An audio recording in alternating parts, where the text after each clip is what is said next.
Hola a todos, ¿cómo están? Espero que muy bien. En este video Nicolás Lucari, un reconocido constitucionalista, le meten tremenda desasnada al ministro de Justicia Félix Chero y le advierten claramente a Pedro Castillo que si desconoce la decisión del Congreso de vacarlo, pues las fuerzas del orden lo van a sacar a la fuerza. Lo que está diciendo es que no van a hacer, o sea, digamos que el Congreso logra los 87 votos y vacan a Pedro Castillo, lo que va a hacer el Ejecutivo es desconocer como legítima esta decisión.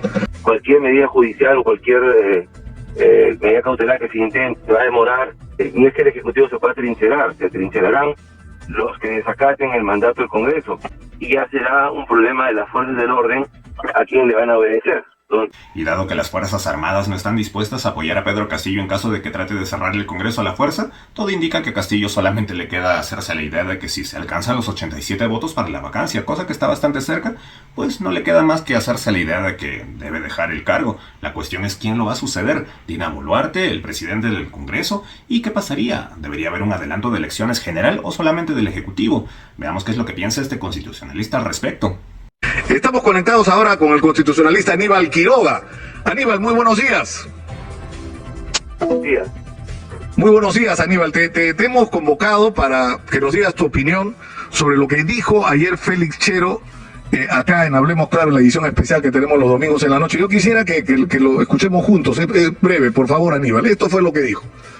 Hemos señalado que se van a utilizar todas las vías constitucionales, todas las vías supranacionales para defender lo que en democracia corresponde, lo que en un Estado constitucional corresponde. ¿Qué significa eso en términos prácticos? Que si el Congreso dice está vacado Pedro Castillo por permanente incapacidad moral, ustedes van a decir es inconstitucional y Pedro Castillo se va a trincherar en Palacio de Gobierno. No lo estoy planteando de esa forma. Se tendrá que establecer que hay un inminente perjuicio directo a los derechos constitucionales. Se tendrá que instrumentalizar una medida cautelar vía un amparo o se tendrá que instrumentalizar una medida provisoria ante las instancias internacionales que correspondan. Bueno, está claro. O sea, lo que está diciendo es que no van a hacer, o sea, digamos que el Congreso logra los 87 votos y vacan a Pedro Castillo, lo que va a hacer el Ejecutivo es desconocer como legítima esta decisión. ¿Esto es posible para empezar, Aníbal? No me parece que sea posible porque si se vaca al presidente Castillo, deja de ser presidente, inmediatamente se toma juramento a la vicepresidenta, que sería la cabeza del Ejecutivo, y el Ejecutivo Castillo desaparece y por lo tanto ya no tendría la autoridad que tiene ahora, ¿no? Cualquier medida judicial o cualquier medida cautelar que se intente va a demorar y va a ser después de que se entronice a la vicepresidenta, como dice la Constitución, como ocurrió con el caso de Kuczynski cuando renunció y asumió Vizcarra, o cuando ocurrió con el caso de Vizcarra cuando fue vacado y asumió Sagasti, ¿no? No es que el Ejecutivo se pueda trincherar, se trincherarán los que desacaten el mandato del Congreso. La Constitución dice que la resolución de la vacancia se comunica al presidente, inmediatamente se toma juramento a la vicepresidenta y en ese caso ella conforma el nuevo Ejecutivo y ya será un problema de las fuerzas del orden a quien le van a obedecer, porque finalmente las resoluciones legislativas o ejecutivas o judiciales se cumplen con la autoridad de la fuerza pública, ¿no? Pero claro, digamos, se plantea un amparo, esto toma su tiempo para que sea admitido y solo después de admitido admite una medida cautelar si es que se dará. Y las instancias supranacionales a las que se referencia solamente se dan después de la jurisdicción interna. Y en todo caso, si se acude a la Comisión Interamericana, las decisiones o medidas cautelares de la Comisión Interamericana no tienen efecto vinculante. Ahí está el caso del señor Vizcarra, que también presentó un amparo contra la inhabilitación del Congreso y nunca tuvo resultado positivo, sigue inhabilitado. Ahora, Aníbal, lo que dices entonces es, en el momento en que el Congreso resuelva, en el caso de que así ocurra, la vacancia de Pedro Castillo al llegar a los 87 votos, en ese momento automáticamente Pedro Castillo cesa en sus funciones como presidente y por lo tanto cualquier acción que tome no la está tomando como presidente de la República, sino como ciudadano. Ahora, ¿qué pasa si se queda en Palacio de Gobierno y dice no acepto porque es inconstitucional y no me voy? Sería lo mismo que cualquier ciudadano que desacata una decisión del Congreso o de la autoridad, ¿no? Como le repito, cuando hay ese tipo de desacatos, quien ejecuta las decisiones es la fuerza pública. Entonces, será la fuerza pública la que le tenga que obedecer a las autoridades legítimas, en este caso a la vicepresidenta, ya ungida como presidenta, las acciones que correspondan. Ahora, en la entrevista que tuve el día de ayer con Félix Chero, él cuestionaba prácticamente el concepto de la permanente incapacidad moral. Pero lo cierto, Aníbal, y acláranos este punto, por favor, es que es verdad que es un artículo y un fraseado muy, digamos, genérico, ¿no? O sea, que el presidente puede ser vacado por permanente incapacidad moral. ¿Quién decide la permanente incapacidad moral? El Congreso. ¿Por qué razones? No dice por qué razones. Entonces, definirá el Congreso cuáles son las razones. Es por eso que el Tribunal Constitucional dice, levanten la valla, y el Congreso acepta esa recomendación del Tribunal y levanta la valla a los 2/3 de la votación para que no sea objeto de arbitrariedades. Correcto.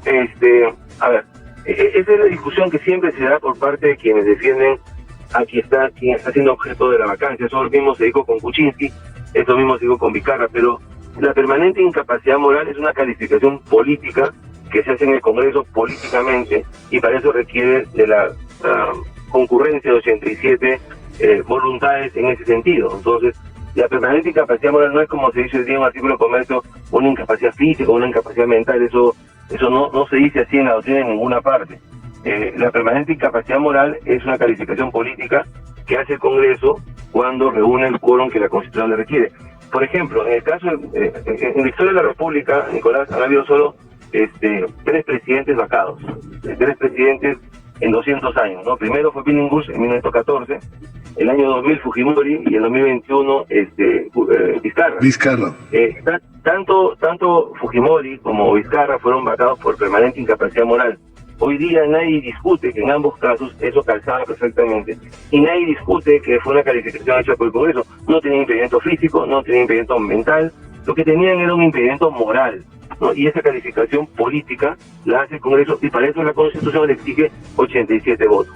Ese es el tema. Entonces, buscarle la sinrazón al asunto, o buscarle la definición, algo que el propio Tribunal Constitucional ha dicho que es una cláusula abierta de decisión política, no tiene mucho sentido, pero es el discurso recurrente, ¿no?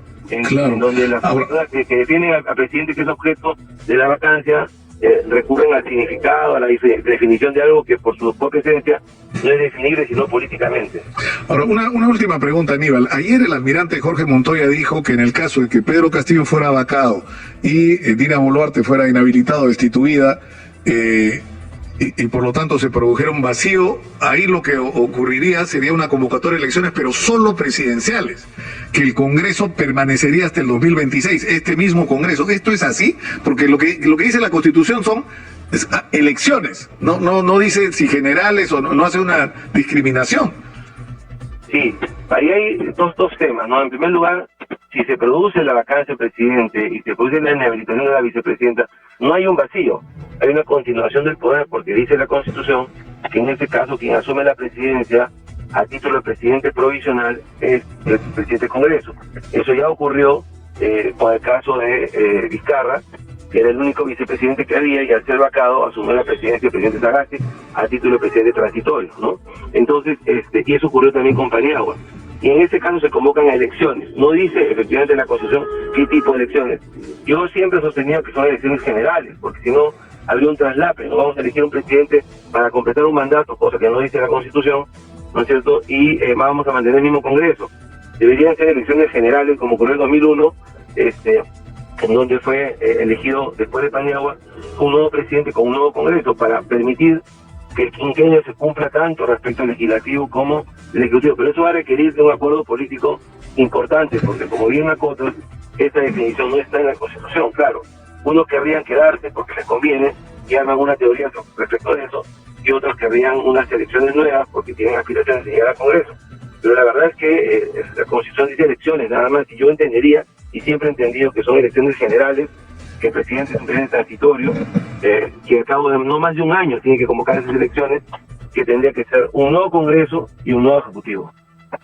Muchas gracias, Aníbal. Muy gentil por atendernos. Buen día. Muy buenos días, un abrazo.